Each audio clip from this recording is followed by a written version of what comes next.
بسم اللہ الرحمن الرحیم۔ السلام علیکم ورحمۃ اللہ وبرکاتہ۔ راستے کے آداب، راستے کے چلیں جب چلتے ہیں، جب ہم سفر کرتے ہیں، جب ہم اپنے ضروری کاموں سے باہر جاتے ہیں تو ہمیں کچھ چیزوں کا خیال رکھنا چاہیے تاکہ جو ہے نا دوسرے لوگ اس سے مستفید ہوں اور کسی کو تکلیف نہ ہو۔ اس میں یہ پورے وقار کے ساتھ چلنا چاہیے، پورے ادب کے ساتھ چلنا چاہیے، عاجزی انکساری کے ساتھ چلنا چاہیے اور درمیانی چال میں چلنا چاہیے۔ نبی صلی اللہ علیہ وسلم جب چلتے تھے تو اس طرح چلتے تھے، پوری ذمہ داری سے قدم کو رکھتے تھے، قدم جو ہے پوری مضبوطی سے رکھتے تھے، قدم ڈھیلا نہ رکھیں، قدم پوری مضبوطی سے رکھیں۔ اس کی وجہ سے آپ کی قوت آئے گی، قوت بڑھے گی اور آپ کو جو ہے نا سفر میں آسانی ہوگی۔ اور اس کے ساتھ ساتھ نبی صلی اللہ علیہ وسلم اس طرح چلتے تھے جیسے آپ اترائی میں اتر رہے ہیں، اس طریقے سے، اور کبھی دائیں بائیں نہیں دیکھتے تھے، بڑی شرافت کے ساتھ اور بڑے ہی اچھے طریقے سے نبی صلی اللہ علیہ وسلم چلتے تھے۔ اور دوسرے کبھی امتیازی شان اور کبھی دوسروں میں امتیازی شان کی کوئی اس طرح کے مظہر نہیں دکھایا، بلکہ صحابہ کے پیچھے چلتے تھے اور اکثر صحابہ کو کبھی ان کے ہاتھ پکڑ کے بھی چلتے تھے۔ لیکن ان کی یہ پیار، محبت، یہ الفت، یہ ہمیں درس دیتا ہے کہ ہم جب چلیں تو اپنی کوئی امتیازی شان، کبر و غرور، کہیں بھی اس طرح کی کوئی کیفیت اگر ہم میں ہے، انسان ہے، تو اس کو ہم اپنے اندر سے دور کر سکتے ہیں۔ اور پوری کوشش کرنی چاہیے کہ ہمیں ایسے کاموں کی طرف اور ایسے کام کرنے چاہیے جہاں پہ جو دوسروں کے لیے کوئی سبق ہو، اور اس کے لیے ہمیں پوری کوشش کرنی چاہیے۔ اپنے کپڑے اپنے آپ کو سمیٹ کر تاکہ کہیں الجھ نہ جائیں، ایسے جلدی میں نہ چلیں تاکہ آپ کے جو کپڑے ہیں کہیں وہ کسی سے الجھ کے آپ کو جو ہے تکلیف نہ ہو، اور اس کی وجہ سے جو ہے نا آپ بڑے آسانی کے ساتھ چلیں تاکہ جو ہے لوگوں کے ساتھ جو ہے نا پوری جو ساتھ آپ کے چل رہے ہیں پورے ان کو اطمینان ہو۔ چلتے ہوئے نگاہیں نیچے رکھنی چاہیے، تکلیف دہ چیزوں راستے سے ہٹانی چاہیے، سلام دینا چاہیے اور اپنی نظروں کی حفاظت کرنی چاہیے، دوسروں کے ساتھ اچھے تعلقات ہونے چاہیے اور مسکرا کر سلام دینا اور دوسروں کو پوری توجہ کے ساتھ سننا، یہ چیزیں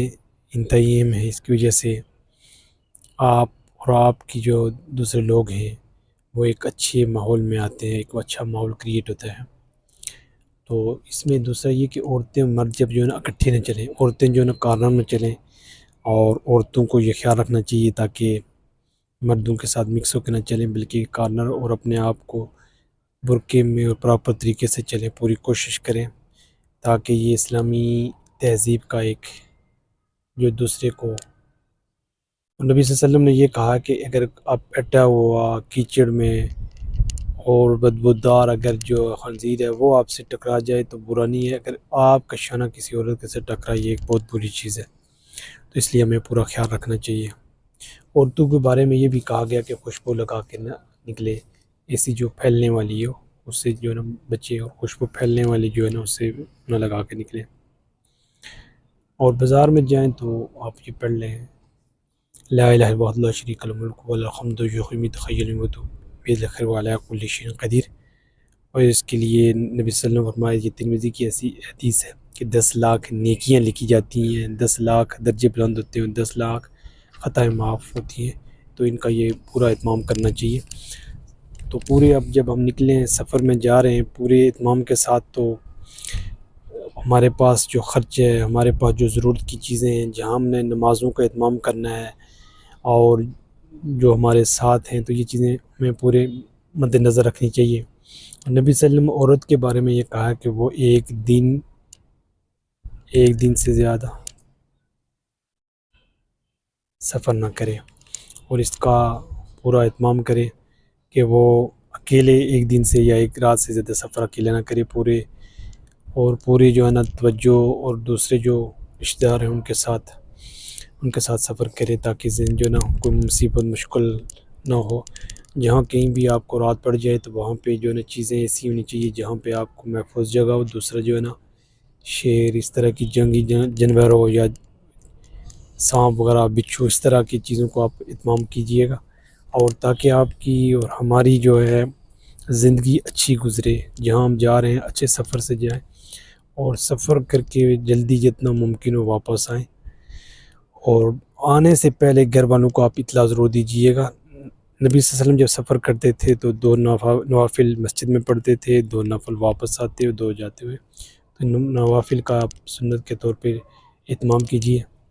اور واپسی پہ گھر والوں کو ضرور اطلاع دیں تاکہ وہ آپ کے استقبال کے لیے تیاری کریں۔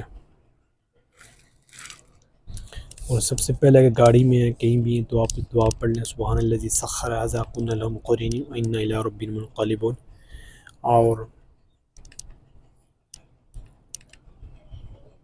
یہ سفر کی جتنی بھی چیزیں ہیں،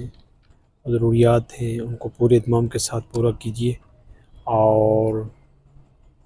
آپ کے پاس جتنے بھی لوگ ہیں ان کا بھی آرام اور ان کے بھی ساتھ جو ہے نا اچھے طریقے سے رہیے۔ اللہ کی توفیق سے ممکن ہے۔ والسلام۔